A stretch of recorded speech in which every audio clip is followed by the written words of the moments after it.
हे दोस्तों, मैं चिराग एक ऑडियो के साथ। तो आज हम देख रहे हैं पार्टनरशिप अकाउंट से रिलेटेड पास्ट ईयर के and important MCQs. Past year के 14 एमसीक्यूज हैं और जो इंपॉर्टेंट एमसीक्यूज है वो हैं 11 एमसीक्यूज। तो टोटल मिला के 25 एमसीक्यूज कवर हो रहे हैं।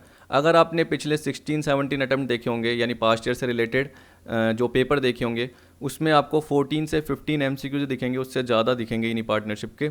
और जो मैंने एक्स्ट्रा 11 कवर किए हैं वो तो नेट से सर्च करके किए हैं, थोड़ा थियोरटिकल पार्ट भी आपका कवर हो जाए। तो मुझे लग रहा है कि और भी कवर कराने पड़ेंगे, तो शायद मैं आपको 20 से 25 एमसीक्यूज और प्रोवाइड कर सकता हूँ, ठीक है। क्योंकि यहाँ पे सिर्फ 25 बहुत कम हो गए, क्योंकि बेसिक पार्ट भी पढ़ा, एडमिशन पढ़ा हमने, रिटायरमेंट एंड डेथ पढ़ा, फिर उसका डिसोल्यूशन पढ़ा, तो बहुत कम ही हो गए 25 एमसीक्यूज। तो मुझे लगता है कि मुझे और भी आपको प्रोवाइड करने पड़ेंगे। अब देखिए यहाँ पे पहला क्वेश्चन बोल रहा है ए और बी पार्टनर है in a firm sharing profits in the ratio of 3:2। They admit X as a partner for 1/3 share in the profits of the firm. New profit sharing ratio of A B and X is. अब देखिए आपको पता है कि ये पहला ही case है जब मैंने आपको न्यू प्रॉफिट शेयरिंग रेशियो और सैक्रिफाइसिंग रेशियो का पार्ट बताया था। तो यहाँ पे जितने भी आप क्वेश्चन देखोगे उसके नीचे मैंने एक्सप्लेनेशन नहीं लिए, क्योंकि मैंने आपको पूरा का पूरा डिटेल में पार्ट बताया हुआ है। अब आप वहाँ से जाके क्वेश्चन देख के यानी पीडीएफ देख के आराम से कवर कर सकते हैं, मुझे पता है। इसलिए जनरली मैंने इसमें एक्सप्लेनेशन भी कवर नहीं कराई। और ये मान के चलिए कि 100% आप लोगों के सबके सही गए होंगे। अगर कोई गलत गया होगा तो वो आपकी जल्दीबाजी की वजह से, यानी एक तरीके से आप फटाफट कर रहे होंगे, जल्दी जल्दी कर रहे होंगे, तो आपकी कुछ मिस्टेक हो गई, उसकी वजह से आपका क्या हो गया, आंसर गलत हो गया होगा, वरना गलत नहीं होगा। तो देखिए एक्स को एडमिट किया 1/3 के लिए, तो आपको बताया कि माना फर्म का प्रॉफिट 1, उसमें से 1/3 हटा दिया। तो इस तरीके से मैं आपको बता दूंगा ताकि आपको समझ में वैसे भी आ जाएगा। तो 2/3 जो है वो बचा, तो वो किसका बचा, ए और बी का, क्योंकि एक्स ने तो 1/3 ले लिया जो मैंने ये बताया, ठीक है। तो इसका मतलब क्या हुआ, जो 2/3 है वो किस में बढ़ जाएगा, 3/5 और 2/5। तो आप क्या कीजिए, ए का जो नया हिस्सा निकालोगे वो 2/3 का इंटू 3/5 करोगे, ठीक है। और इसी तरीके से बी का जो निकालोगे वो क्या निकालोगे आप, 2/3 का 2/5। तो इस तरीके से आप देख लेना, इसका जो आएगा वो क्या आएगा, 6/15। इसका जो आएगा वो 4/15। अब आप खुद सोचिए कि ए का 6/15 है, बी का 4/15 है, और इसी तरीके से आप सी का देख लेना, वो है 1/3। तो मैंने आपको बताया था कि 15 आ रहा है, तो आप कॉमन फटाफट ले लीजिए 3 × 5, और यहाँ पे भी 1 × 5 कर देना, तो 6 4 5 आ जाएगा। या आप वो एलसीएम ले लेना, एलसीएम के थ्रू भी आ जाएगा, मैंने आपको वैसे भी पहले ही बता दिए हैं। तो फर्स्ट का जो अपना आंसर होगा वो क्या होगा, सी 6 4 5, ठीक है। अब अगले वाले पे चलते हैं, क्या बोल रहा है, इसका सी आंसर होगा फर्स्ट का। सेकंड बोल रहा है जुलाई 18 में आया था, एक्स और वाई है sharing profit in the ratio of 7:3। Admit Z for 3/7 share in the new form in which he takes 2/7 from X and 1/7 from Y. The new ratio of X Y and Z will be. अब देखिए यहाँ पे from बोल रखा है कि x से, तो आपको पता है कि यहाँ पे जो ये सैक्रिफाइसिंग रेशियो वो तो निकला हुआ ही है 2:1। हमें क्या पता करना है, न्यू रेशो पता करना है। तो आपको पता है कि x का अब न्यू रेशो क्या हो जाएगा, तो ओल्ड में से सैक्रिफाइस लेस कर दो। तो जब भी फ्रॉम आता है, अगर ऑफ आता तो पहले आप निकालते सैक्रिफाइस, कैसे, 7/10 इंटू 2/7, ठीक है। पर जनरली वो किस में होता है, ऑफ। मैं याद दिला देता हूँ आपको, मैंने आपको बताया था कोई पर्टिकुलर रेशो होता है, जैसे इक्वल रेशो हो गया, 2:1 हो गया, अगर 2 पार्टनर है, ठीक है। अगर 3 पार्टनर है तो वो अलग से जेड जो भी आएगा वो हिस्सा लेगा, वो अलग से दे रखा होगा, 2:1 ऐसे कुछ दे रखा होगा, 3:4:5 कुछ भी दे देगा।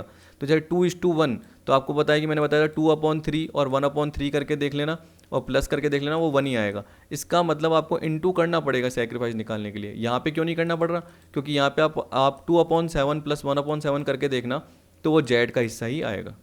तो इसका मतलब सैक्रिफाइस एक्स का निकला हुआ है और वाई का निकला हुआ है, तो वो डायरेक्टली 7/10 माइनस क्या करेंगे, 2/7, ठीक है। और y क्या करेगा, 3/10, यानी अपने ओल्ड हिस्से में से वो सैक्रिफाइस लेस कर देगा 1/7। तो आपको पता है कि इसका जो LCM जनरली ये 70 आ रहा है, उसके हिसाब से आप देखो निकाल के देख लेना। मेरे हिसाब से तो इसका आएगा आपका 49, और इसका जो आएगा वो आएगा 20। 49 में से 20 गए तो कितना आएगा, 29 आएगा। इसी तरीके से इसका जो आपका निकल के आ जाएगा वो कितना निकल के आ जाएगा, 70, या आ गया 21, या आ गया 10, तो 11 आ गया। अब देखिए हिंट पता चल गया, 29 भी आ रहा है और 11 भी आ रहा है, तो बाद का क्या होगा, 30 होगा। और जब इसका टोटल करोगे, आप करके देख लेना, ये टोटल मिला के 70 ही कवर करेगा, 29, 11 और 30, क्योंकि देखिए 3/7 है। अब चाहे आप तो क्या करना, आपको पता है कि आपका 70 कॉमन है, तो 7 × 10 70, और 3 × 7 नहीं, सॉरी 3 × 10 30 हो जाएगा, तो 29, 11, 30 हो जाएगा। इस तरीके से सिंपल बेसिक है। तो आप एक बार जाके वो पिछले केस देख लेना, आपको समझ में आ जाएंगे। तो सेकंड का अपना क्या होगा आंसर, डी होगा। अब थर्ड का देखिए, थर्ड में क्या बोल रहा है देखें। अब देखिए क्या बोल रहा है, goodwill of a firm of X and Y is valued at ₹30,000। ठीक है, ये बोल रहा है एक्स और वाई की जो फर्म की गुडविल है ना वो 30,000 वैल्यू की गई। It is appearing in the books at ₹12,000। Z is admitted for 1/4 share. देखिए वैल्यूड कब करते हैं, जब कोई पार्टनर एडमिट होता है, रिटायरमेंट होती है, डेथ होती है। तो यहाँ पे यही बोल रहा है कि जैड एडमिट हुआ तो फर्म की गुडविल वैल्यू की गई। ये पुरानी गुडविल है जो बुक्स में पहले से ही, यानी बैलेंस शीट में आपको पता है कि एसेट साइड में आपकी शो होती है ये गुडविल। तो ये गुडविल 12,000 की है, तो आपको पता है कि पुरानी गुडविल, पुराना पार्टनर, पुराना रेशो। आपको नहीं दे रखा तो आप इक्वल रेशो में बांट देते, किसमें, एक्स और वाई में। लेकिन यहाँ पे क्या पूछा है, what amount he suppose to bring for goodwill. कौन, जेड। जेड कितना गुडविल का हिस्सा लेके आएगा। अगर वो कैश में गुडविल लेके आता है, या चाहे आप कैश में भी नहीं लेके आता तो उसका हिस्सा निकालते हो, तो कैसे निकालते हो, फर्म की गुडविल उसमें से उसका हिस्सा, उसका कितना है 1/4, तो 7500 ही तो होगा। तो थर्ड का क्या होगा, सी। अब देखिए कितने सिंपल सिंपल पार्ट हैं। अब फोर्थ ढंग से देखिए, फोर्थ में क्या बोल रहा है, ये बोल रहा है amount due to outgoing partner is shown in the balance sheet as his. अब देखिए ढंग से पढ़ना, यहाँ पे एज हिज बोल रहा है, तो ये बोल रहा है कि आउटगोइंग मतलब जो जाने वाला, रिटायर हो रहा है। ठीक है, जो भी रिटायर है या डेथ हो रही है जिसकी, तो उसके लीगल रिप्रेजेंटेटिव की बात कर सकते हो, एक ही बात है। तो देखिए जो जा रहा है, अगर उसको अमाउंट ड्यू होगा, तो अगर अगर फर्म ने नहीं दिया तो फर्म के लिए क्या होगी, वो लाइबिलिटी होगी। फर्म के लिए क्या होगी, लाइबिलिटी। लेकिन यहाँ पे पढ़े ढंग से क्या बोल रहा है, amount due to outgoing partner is shown in the balance sheet as his. As his मतलब क्या हो गया, उस आउटगोइंग पार्टनर का क्या होगा, लोन होगा। ठीक है, एज हिज लोन। तो यहाँ पे बोल रहा amount due to outgoing partner is shown in the balance sheet as his loan. ठीक, सीधी सी बात है, फर्म की लाइबिलिटी। लेकिन अगर हम पार्टनर के हिसाब से बोलेंगे तो कैसे बोलेंगे, कि सपोज करो कि अगर ए बी सी थे, सी रिटायर हो गया, तो हम क्या बोलेंगे, सीज लोन। तो इसलिए हिज लोन बोलेंगे। तो फर्म अपनी बैलेंस शीट में उसके लोन के फॉर्म में दिखाएगी, लाइबिलिटी भी दिखाएगी। लेकिन यहाँ पे लाइन क्या बोल रही है, एज हिज, तो हमें क्या बोलना पड़ेगा, एज हिज लोन। तो फोर्थ का क्या आएगा आपका, डी आएगा, याद रखना। तो वो ढंग से बस आपको लाइन पढ़नी पड़ती। वैसे तो क्या है, लाइबिलिटी भी है फर्म की, लेकिन यहाँ पे लाइन के हिसाब से क्या बोलेंगे, एज हिज लोन। ठीक है, फिर आपका फिफ्थ क्या बोल रहा है, ए और बी पार्टनर है, जो कि क्या बोल रखा है, who shares profit and loss equally, यानी 1:1। सी को एडमिट किया on the following term, C should bring ₹12,000 as capital and 8,000 as goodwill. तो देखिए गुडविल का उसका हिस्सा दे रखा है 8,000 का। न्यू प्रॉफिट शेयरिंग रेशो दे रखा है ए बी सी का 2:1 respectively. A B will share the goodwill in which of the following ratios. बताइए, अब बताओ, ये बोल रहा है कि जो गुडविल लेके आया तो वो सैक्रिफाइस रेशो में आएगा। अब सैक्रिफाइस रेशो का फॉर्मूला क्या होता है, ओल्ड माइनस न्यू। तो आपको पता है कि ओल्ड क्या है, 1/2। तो ए का हिस्सा देख लो 1/2, और नया देख लो, नया क्या है 2/5। तो 1/2 माइनस 2/5 करके देख लेना। वैसे आप बी का भी करके देख लेना, बी का क्या आएगा 1/2 माइनस 1/5। तो देखिए मैं आपको बता ही देता हूँ, मैंने वैसे निकाला हुआ था ताकि गलती ना हो। तो यहाँ पे ऐसा आएगा, आप एलसीएम के थ्रू निकाल देना, तो आपका ये जो आएगा वो आएगा 5 - 4/10, यानी 1/10 आ जाएगा आपका। और इसका जो निकला था वो 5 - 2/10 आएगा, 5 - 2/10 एलसीएम करके, तो इसका 3/10 आएगा। तो 1:3 इसका आंसर हो जाएगा। ठीक है, हमें गलती नहीं करनी होती, इसलिए थोड़ा सा क्या निकालना पड़ता है। तो कैलकुलेशन करके मैंने देख ली थी। ठीक, क्योंकि क्या होता है कि जब जहाँ से हम करते हैं कवर कभी कभी एमसीक्यूज, तो वो बहुत ज़्यादा रॉन्ग होते हैं।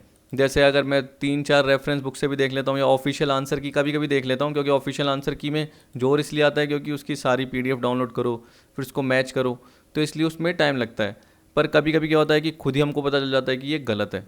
तो ऐसे खूब सारे क्वेश्चन जनरली आते हैं। आप अरिहंत की उठाओगे तो आपको बहुत सारे क्या हो जाएंगे, उसके खुद के ही जो पास्ट ईयर के एमसीक्यूज उसने प्रोवाइड कर रखे हैं, जो कि ऑफिशियल आंसर की वाले भी हैं, जबकि वो भी उसने क्या कर रखे हैं, गलती कर रखे हैं।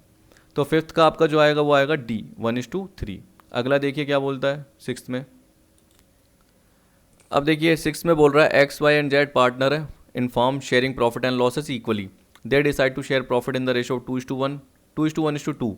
The gaining ratio of X and Z will B.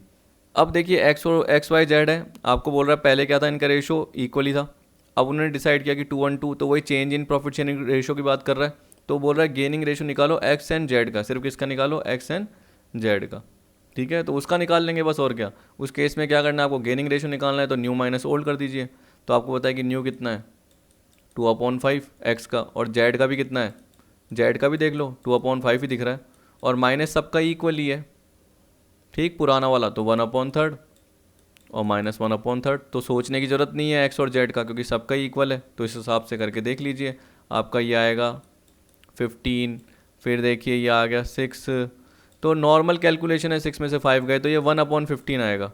वैसे ही मेरे हिसाब से देखिए 2/5 -1/3, तो इसका भी क्या आएगा 1/15 आएगा। तो आंसर क्या हो जाएगा 6 का सी, 1:1। तो देखिए ओनली 10 to 15 सेकंड के क्वेश्चन है, कुछ भी नहीं है, यानी पढ़ने के बाद आप क्या हो जाएगा आपका 10 to 15 सेकंड में ये हो जाएंगे। तो सितंबर 16 में आया था।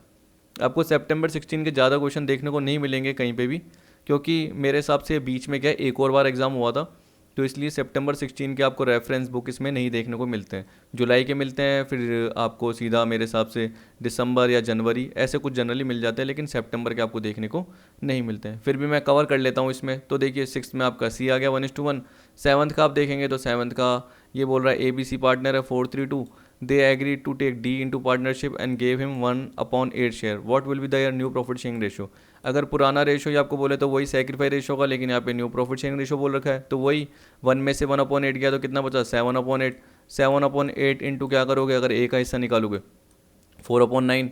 इसी तरीके से 7/8 इंटू 3/9। तो इस 7/8 का सबका हिस्सा देख लो। देखिए अगर आपको समझ में नहीं आता तो आप ऐसे सोचिए कि अगर 80 रुपीज़ फर्म का प्रॉफिट होता है डी के आने के बाद, और डी को 1/8 के लिए लेके आओगे, तो वो 10 रुपये तो लेगा ही लेगा। तो इसका मतलब पहले जो ABC 80 रुपीज़ आपस में आराम से बांटते, लेकिन अब वो 10 रुपये किसके पास चले गए, डी के पास चले गए, तो वो ABC सिर्फ 70 ही बांट रहे हैं। ठीक है, तो एक तरीके से ABC ने सेक्रीफाइस किया है, तो यहाँ पे उनका हिस्सा क्या होगा, कम ही हो जाएगा। तो आप देख सकते हो जैसे आप कैलकुलेट करोगे ये 28 आएगा, ठीक, और ये जो आएगा ये आएगा 7 × 3 21 आएगा। तो इस तरीके से आपका निकल के आ रहा है। तो 28 21 14:9 ये आएगा 7th का भी। अब मैं क्यों नहीं बता रहा, क्योंकि देखो पहला केस सिंपल केस, अब आपने ये सॉल्व कर लिया होगा, अगर इसमें भी गलती की होगी तो इसका मतलब क्या है, आपको वापस से थियोरेटिकल पार्ट देखने की ज़रूरत है, या जो मैंने आपको क्वेश्चन बताया वापस से करने की ज़रूरत है। तो 7th का आ गया बी पार्ट। अब 8th का देखिए, 8th में क्या बोल रहा है, Ram Shyam partner in form with capital of ₹480 and 3,10,000 respectively. They admit Ganesh as a partner with 1/4 share of profit. Ganesh bring rupees 3 lakh as his capital. Ganesh share of goodwill will be. अब देखिए आप सोचिए कि मैंने hidden goodwill दो case में बताए थे, एक तो एडमिशन और एक रिटायरमेंट। रिटायरमेंट तो इतना सिंपल है कि कहने का मतलब अगर कोई रिटायरमेंट में बात करते हैं कि पर्टिकुलर पर्सन रिटायर हो गया और उसकी कैपिटल का हिस्सा कितना है 50,000 है, ठीक है, और आप उसको अगर क्या पे कर रहे हो 60 पे कर रहे हो, यानी आप मतलब क्या हो गया, मान लो ABC थे, C रिटायर हो गया, तो C का हिस्सा 50,000 है और उसको है ना जो A और B वो 60,000 पे कर रहे हैं, तो 10,000 काई के पे कर रहे हैं, गुडविल के दे रहे हैं, और वो 10,000 सीधा उसकी गुडविल निकलेगी, ये नहीं कि फॉर्म की गुडविल। लेकिन जब हम एडमिशन की बात करते हैं तो एडमिशन में क्या आता है, एक आपका प्रॉपर तरीका आता है, यानी फॉर्म की गुडविल निकलती है और फॉर्म की गुडविल में से उसका हिस्सा निकल जाएगा जो एडमिट हुआ है, ठीक है, क्योंकि गणेश के शेयर ऑफ गुडविल की बात की है तो उस केस में हमें पहले फॉर्म की गुडविल निकालनी पड़ेगी। फॉर्म की गुडविल कैसे निकलती है, पहले हमें क्या करना पड़ता है, यहाँ पे देखिए गणेश एडमिट हुआ है 3 लाख के लिए, तो 3 लाख इंटू 4/1 करेंगे। मैंने आपको बताया था रेसिप्रोकल क्यों करते हैं, क्योंकि इससे फॉर्म की कैपिटल निकल के आ जाती है कि अगर नए पार्टनर के बेसिस पे फर्म की कैपिटल होगी तो वो कितनी होगी 12 लाख, ठीक है, माइनस क्या करेंगे सबकी कैपिटल, राम श्याम की जो एडजस्टेड कैपिटल और गणेश की जो नई कैपिटल है।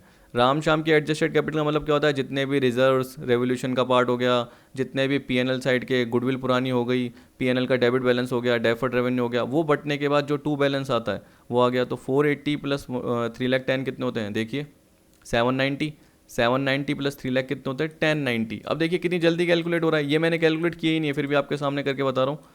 तो आप देखिए ये हो गया 1,10,000, क्योंकि अभी टाइम की कमी है थोड़ा तो कैलकुलेशन वैलकुलेशन ज़्यादा नहीं कर पा रहा, तो 1,10,000 आपको दिख रहा है, कैलकुलेटर लीजिए और 1,10,000 फर्म की गुडविल आ गई, उसका निकाल लीजिए 1/4, और जल्दी निकालना है तो आपको बताया कि पहले 1 लाख का 1/4 निकालिए, कितना आएगा 25,000 आएगा बिना कैलकुलेटर के, और 10,000 का 1/4 कितना आएगा 2,500 आएगा। ये आपने मैथ्स में जनरली सीखे होंगे, तो टोटल मिला के क्या आ जाएगा 27,500, क्योंकि 1,10,000 है तो पहले 1 लाख का 1/4 निकाल लो और 10,000 का 1/4 निकाल लो, तो 2,500 हो गया, टोटल मिला के कितना हो गया 27,500। तो 1,10,000 का 1/4 ये है। 8th का क्या होगा आपका बी होगा, ठीक। अब देखते हैं 9th में क्या बोल रहा है।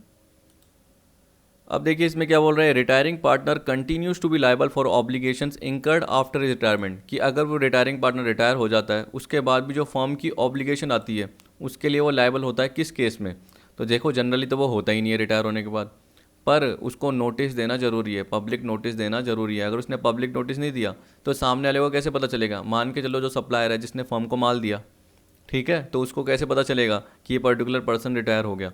या तो उसको वो क्या करे, एक तरीके से बताए, पर यहाँ पे आपको बताया कि बताएगा तो क्या पता सप्लायर बाद में बोल दे मेरे को तो बताया नहीं, तो जनरली उसको क्या करना पड़ेगा, पब्लिक नोटिस देना पड़ेगा। तो यहाँ पे बोल रहा है कि वो कब कंटिन्यू लायबल रहेगा, अगर उसने पब्लिक नोटिस नहीं दिया तो वो लायबल रहेगा।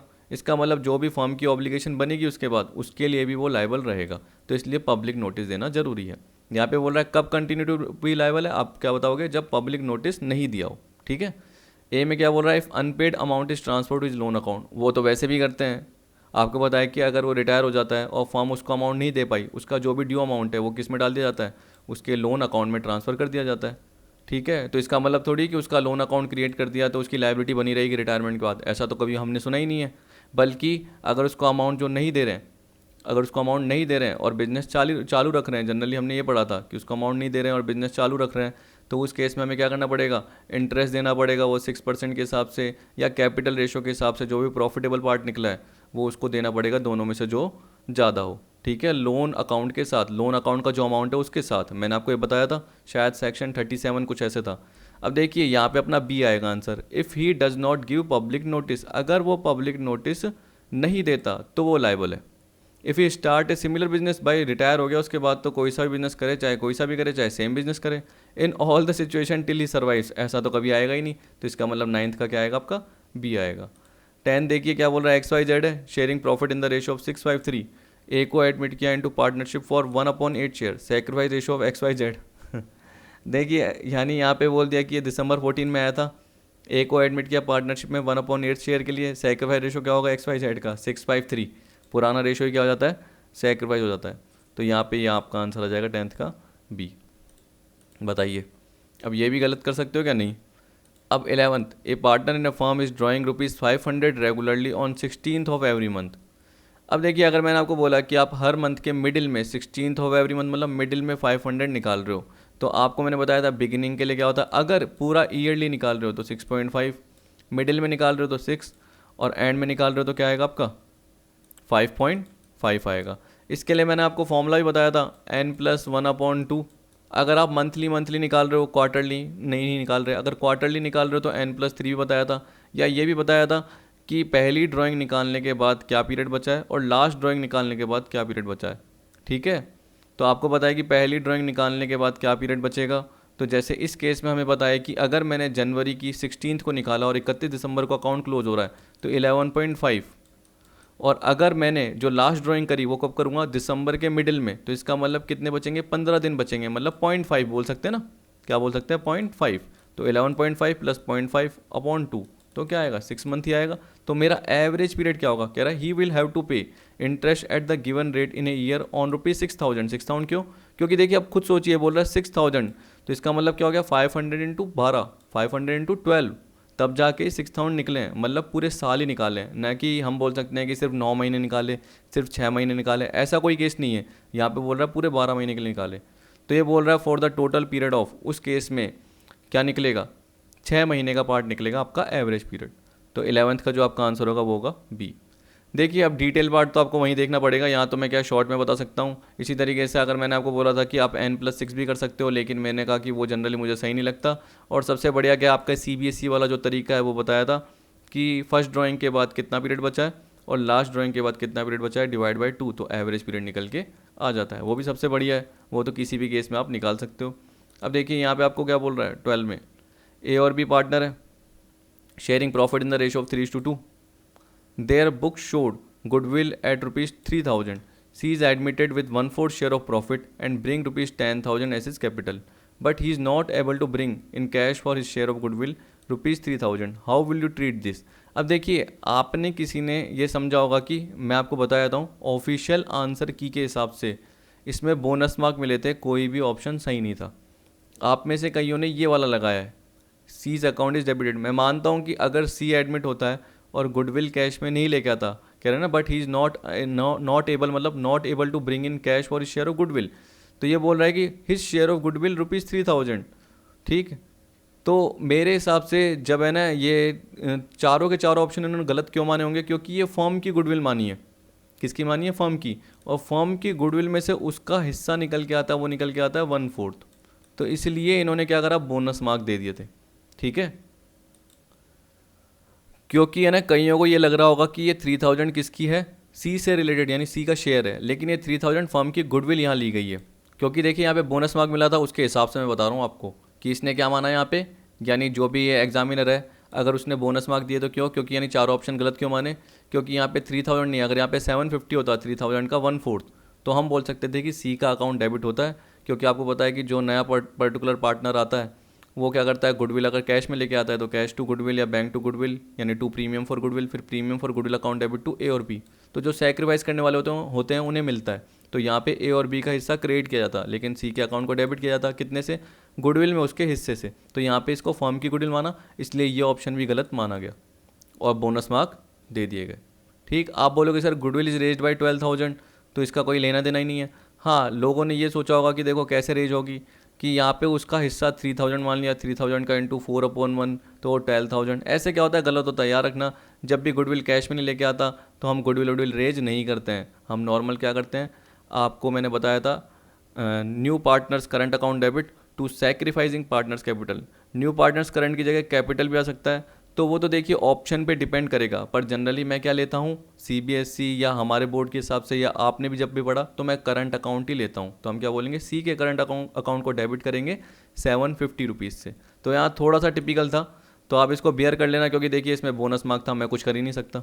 तो यहाँ पे ये माना गया है कि 3000 फर्म की गुडविल है और उसका हिस्सा होता 750 तो सही होता। इसलिए मैं भी क्या कर रहा हूँ, चारों ऑप्शन को रॉन्ग मान रहा हूँ। ठीक, मैंने नीचे लिख दिया है कि ऑल ऑप्शंस आर रॉन्ग और एज़ पर ऑफिशियल की बोनस मार्क दिए गए, ये मैंने लिख दिया है, यानी जब आपको पीडीएफ मिलेगी उसमें ये लिखा हुआ दिखेगा। अब 13 में क्या बोल रहा है, consider the following parties, secured creditor, unsecured creditor, partners who have granted loans, partners who have contributed over and above profit sharing ratio, arrange them in correct sequence in the event of the dissolution of a firm। अब देखिए आपको मैंने बताया था कि generally जो partners की liability unlimited होती है, लेकिन वो जनरली क्या करेंगे, आपको मैंने बताया था कि लाइबिलिटीज़ का पार्ट पे करेंगे, फिर उसके बाद partners who have granted loan, बाद में ये पार्ट आएगा। तो ये मैंने आपको सेक्शन 48, 49, 55 इससे रिलेटेड पार्ट आपको बता दिया जब भी फर्म का डिसोल्यूशन होता है। तो यहाँ पे मैंने बताया जो भी एसेट रियलाइज होगी उससे पहले क्या होगी, लाइबिलिटी। अब आप खुद ही सोचिए कि पहले आप सिक्योर्ड क्रेडिटर्स को ही पे करोगे, क्योंकि आपको पता है कि जो क्रेडिटर है जिन्होंने हमें एक तरीके से मान के चलो कुछ भी अमाउंट दिया है, या जिनसे हमने गुड्स खरीदा है ये मान के चलो, और उनके लिए हमने कोई भी एसेट्स अपनी गिरवी रख ली थी, तो पहले वो एसेट बेचने के बाद जो भी पैसा मिलेगा तो सबसे पहले सिक्योर्ड क्रेडिटर को दोगे, फिर उसके बाद अनसिक्योर्ड क्रेडिटर को दोगे, फिर पार्टनर्स का लोन पे करोगे। ठीक है, और यहाँ पे स्पाउस का लोन भी आ जाएगा। इसका मतलब मान लो कि कोई पार्टनर है जैसे XYZ में जेड, तो जेड की वाइफ का लोन है, तो वो भी एक तरीके से या तो सिक्योर्ड या अनसिक्योर्ड जैसा भी पार्ट है उसमें आ जाएगा। ठीक है, तो वो भी पहले पे हो जाएगा, लेकिन पार्टनर का लोन क्या होगा, उसके बाद में पे होगा। उसके बाद देखो partners who have contributed over and above profit sharing ratio, यानी जो उनका प्रॉफिट शेयरिंग रेशो है उससे भी ऊपर कंट्रीब्यूट कभी कभी कर लेते हैं। इसका मतलब क्या है, उन्हें प्राइवेट असेट भी देनी पड़ सकती है, पर्सनली भी वो लाइबल हो जाते हैं। तो उस केस में फर्स्ट, सेकंड, थर्ड, फोर्थ, तो इसका आंसर क्या होगा 13 का बी। ठीक है, एक मिनट, ये तो अपना हो गया था, 13 का बी भी हो गया। अब 14 देख लेते हैं। चलिए 14 अपना क्या है कि मैंने यहाँ पे लिखा नहीं है, वैसे ये शायद जून 12 का था, जून 2012 का था, याद रखना ये 14 जो है।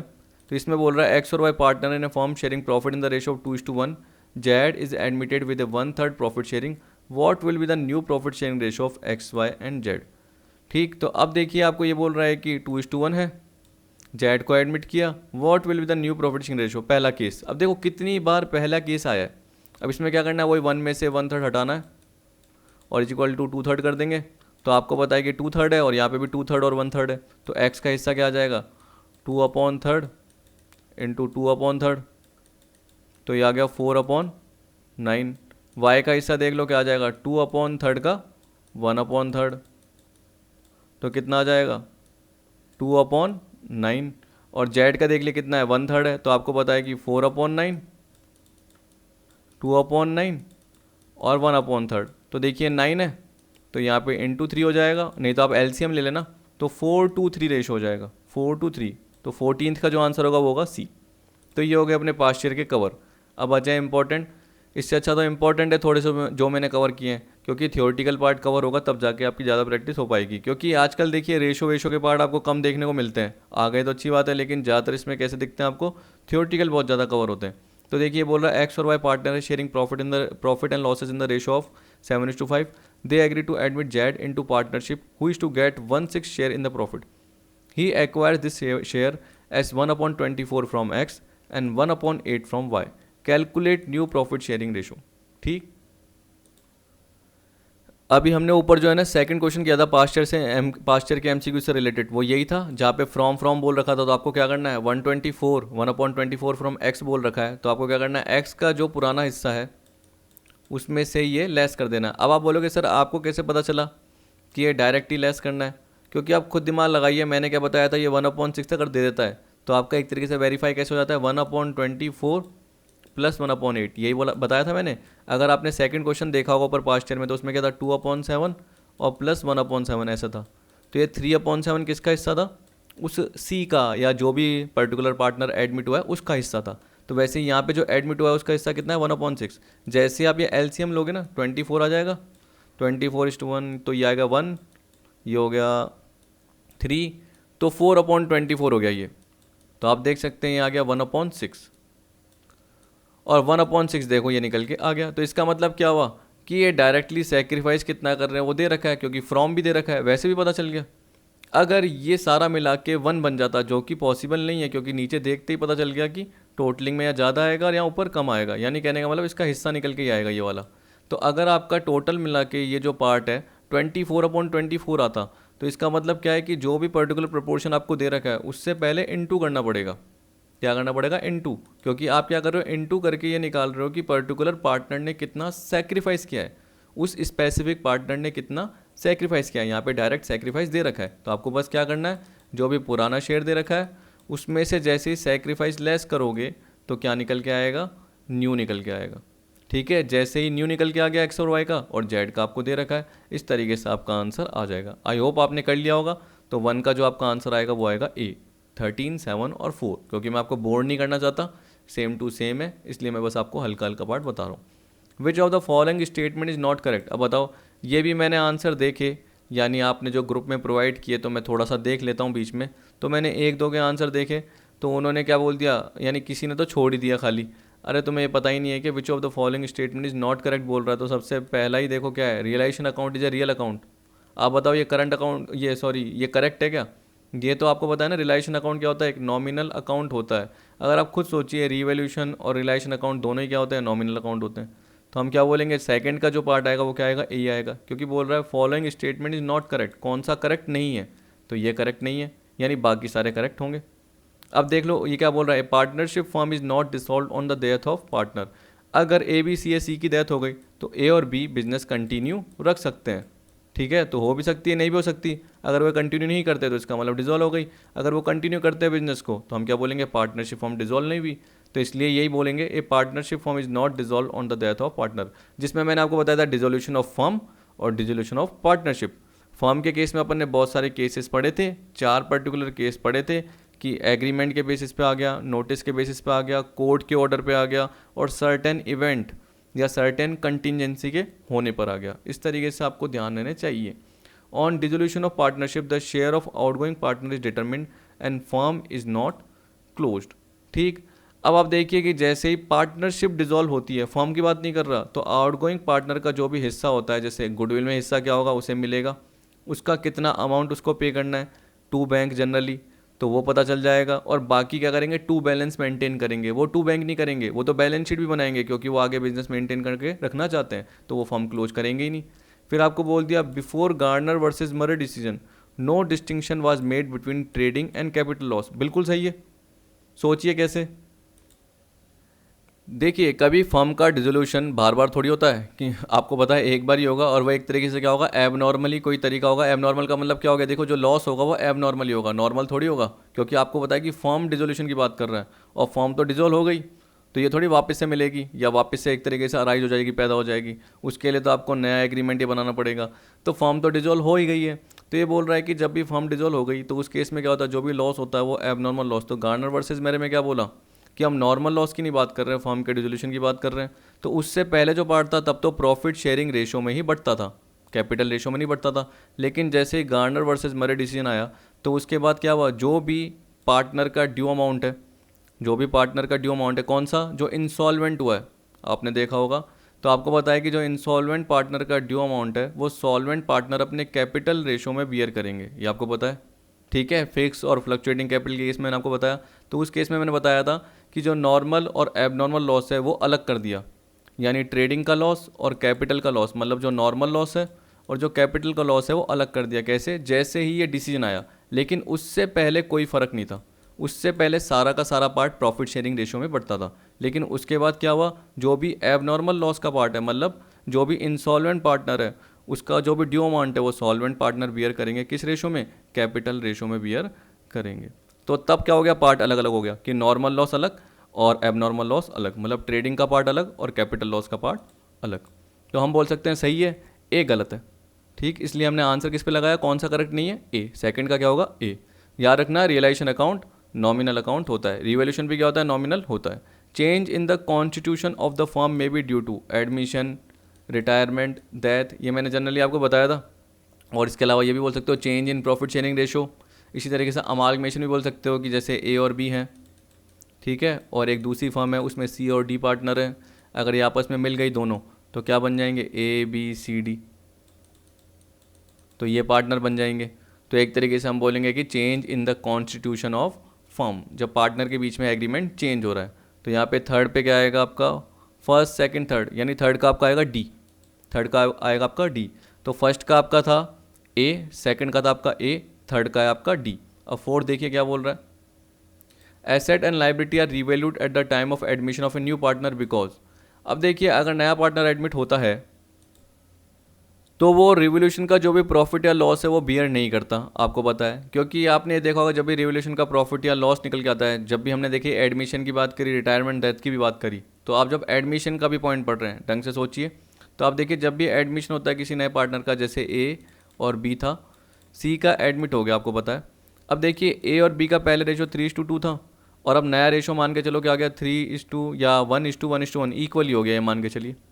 ठीक, तो जो भी रिवोल्यूशन का प्रॉफिट या लॉस आएगा वो ए और बी ही लेंगे। अगर प्रॉफिट आया तो ए और बी को मिलेगा, यानी उनकी कैपिटल क्रेडिट हो जाएगी, और अगर लॉस आया तो उनकी कैपिटल क्या हो जाएगी, डेबिट हो जाएगी। नॉर्मल पार्ट है। तो इस केस का मतलब क्या हुआ कि सी को जब भी हम एडमिट कर रहे हैं तो सी को क्या कर रहे हैं, कोई भी अगर एसेट्स की वैल्यू बढ़ रही है तो उसका बेनिफिट नहीं दे रहे, एसेट्स की वैल्यू बढ़ रही है उसका कोई बेनिफिट नहीं दे रहे, क्योंकि आपको पता है कि देखो इनमें क्यों बांटा, यहाँ पे ये बोलना चाहता है कि अगर सी आया और एसेट की वैल्यू बढ़ गई और उसको अगर 1:1:1 में बांट दिया तो फालतू में इसको हिस्सा मिल जाएगा।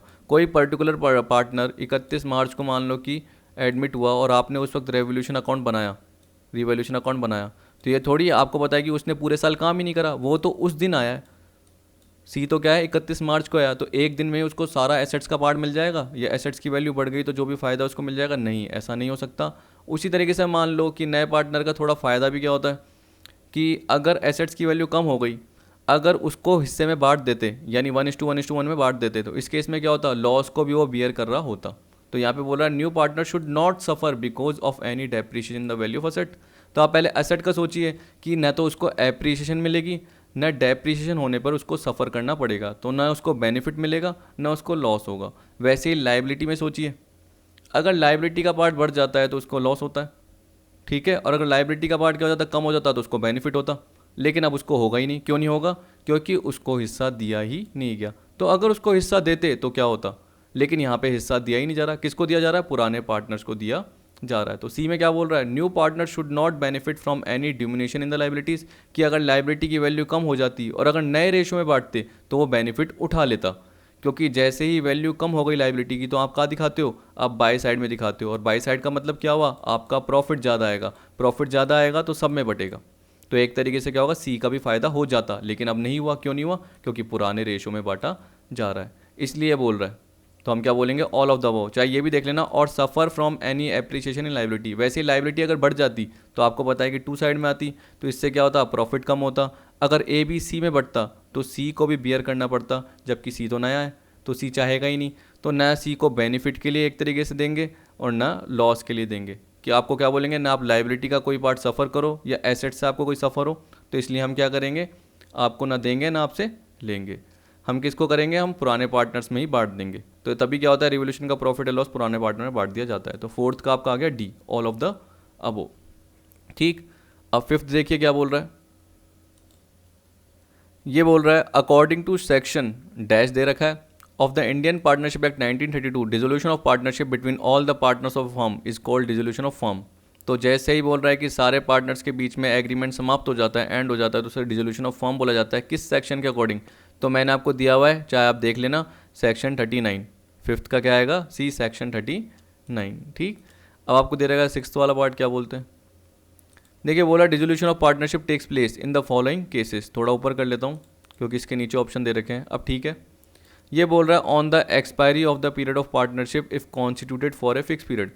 आप खुद सोचिए कि देखिए डिसोल्यूशन ऑफ पार्टनरशिप की बात कर रहा है। अगर मैं बोलता हूँ कि डिसोल्यूशन ऑफ फर्म, तो अगर जैसे फर्म डिसॉल्व हो गई तो पार्टनरशिप अपने आप डिसॉल्व हो जाएगी।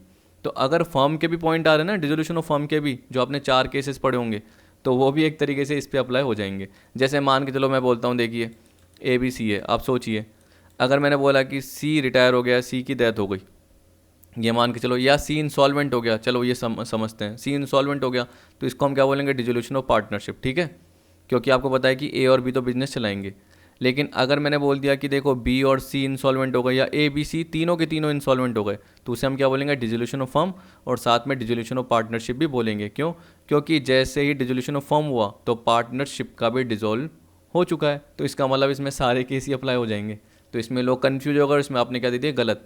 आप क्या सोचने लग गए कि यार डिसोल्यूशन ऑफ पार्टनरशिप में सर ने क्या बताया होगा कि जब रिटायरमेंट होता है, डेथ होता है, प्रॉफिट शेयरिंग रेशो चेंज होता है, या पर्टिकुलर ऐसा ही कुछ पार्ट, तो डिसोल्यूशन ऑफ पार्टनरशिप बोल दिया जाता है, एग्रीमेंट चेंज हो गया एक तरीके से।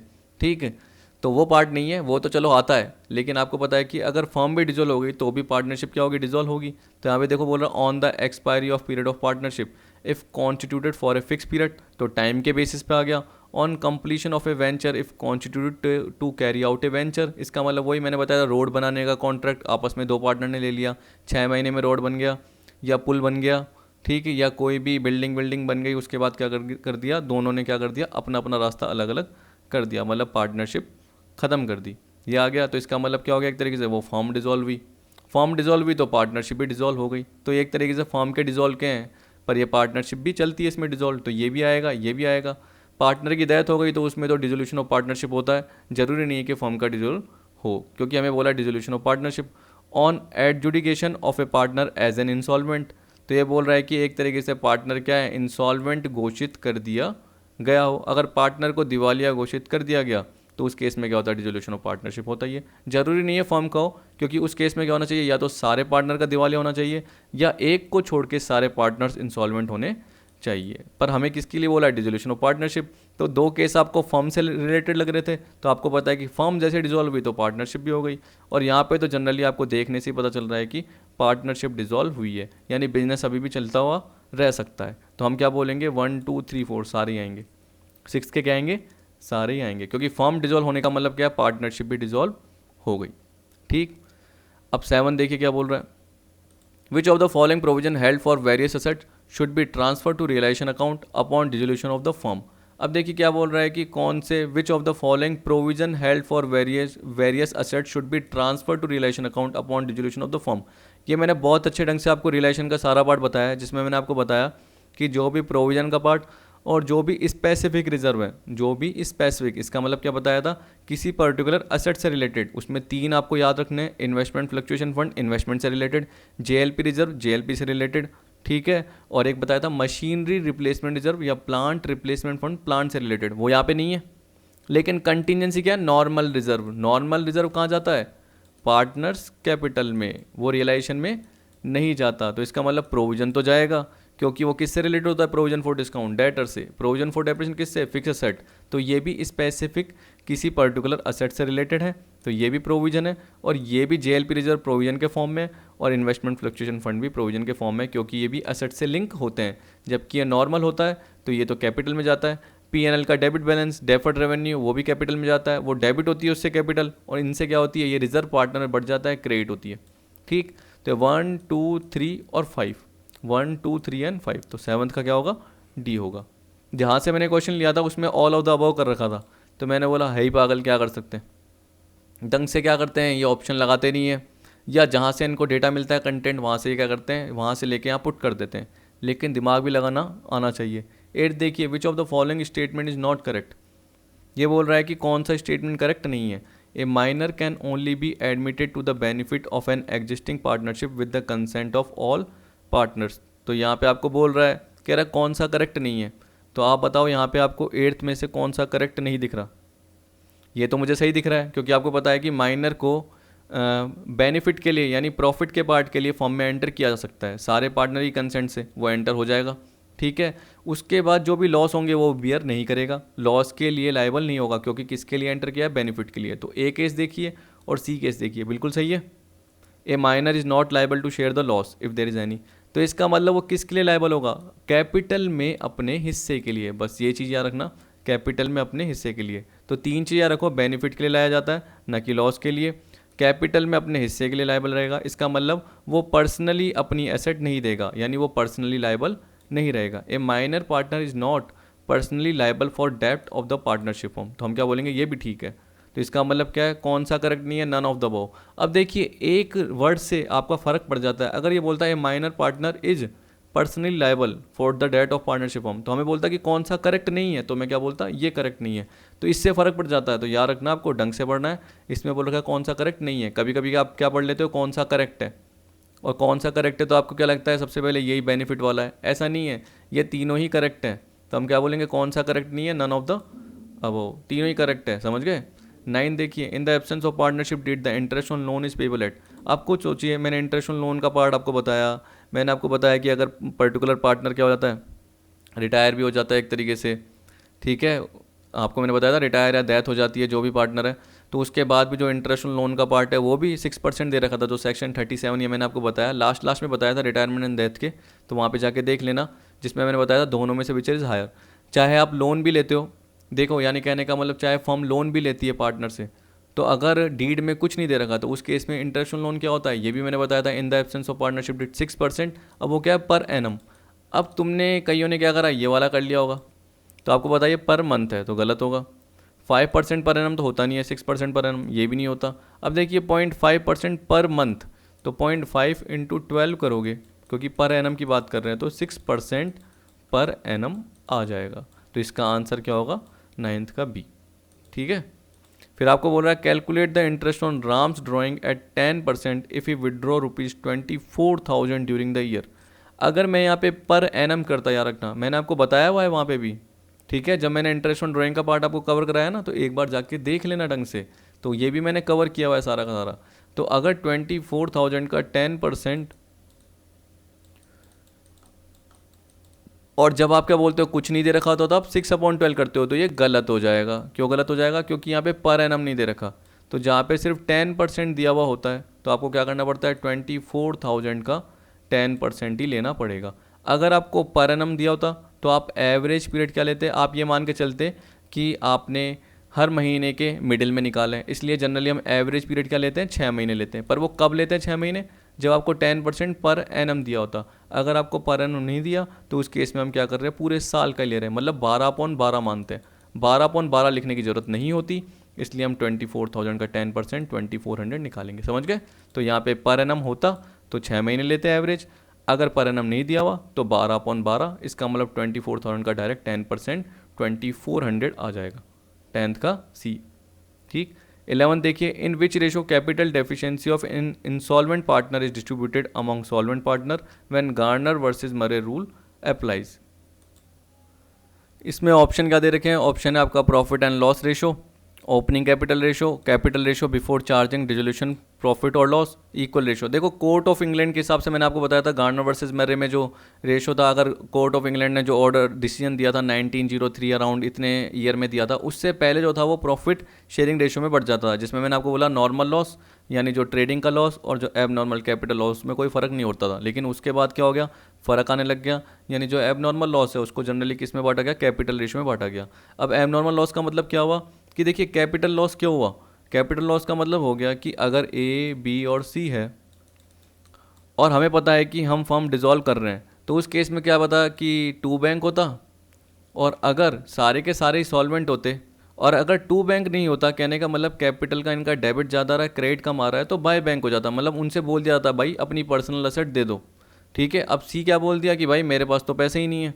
सी का जो टोटल अमाउंट ड्यू आ रहा था डेबिट का वो कितना आ रहा था, 10,000 आ रहा था, और वो बोल रहा है कि मेरी जो प्राइवेट एस्टेट है, मेरी जो पर्सनल संपत्तियाँ हैं वो 6,000 की ही हैं। तो 10 में से 6 गए, बाकी 4,000। तो 4,000 कौन देगा, वो 4,000 कौन देगा मतलब क्या है, बाय बैंक जो करते हैं ना, बाय बैंक जनरली सी लेके आता, तो सी तो सिर्फ 6,000 लेके आया, तो बाकी 4,000 तो अभी भी बच रहे हैं। तो हम क्या करेंगे, सीज कैपिटल नहीं, सॉरी सीज कैपिटल बोल रहा हूँ, A's capital account debit, B's capital account debit to C's capital. मतलब एक तरीके से हम बोलेंगे कि जो सॉल्वेंट पार्टनर है वो इंसॉल्वेंट पार्टनर की जो भी डेफिशिएंसी है उसको बियर कर रहे हैं। तो यही तो था। तो वो जनरली किस रेशो में बियर कर रहे हैं, कैपिटल रेशो में बियर कर रहे हैं। जब भी फिक्स कैपिटल अकाउंट है, ये देख लेना, जब भी फिक्स कैपिटल अकाउंट है तो उस केस में क्या करोगे, अगर मान लो कि बैलेंस शीट 31 दिसंबर को प्रिपेयर हो रही है, तो उस वक्त जो कैपिटल का बैलेंस दे रखा है वही आप ले लोगे फिक्स कैपिटल में, क्योंकि सारे के सारे एडजस्टमेंट किसके थ्रू होते हैं, करंट के थ्रू, ये बताया था मैंने।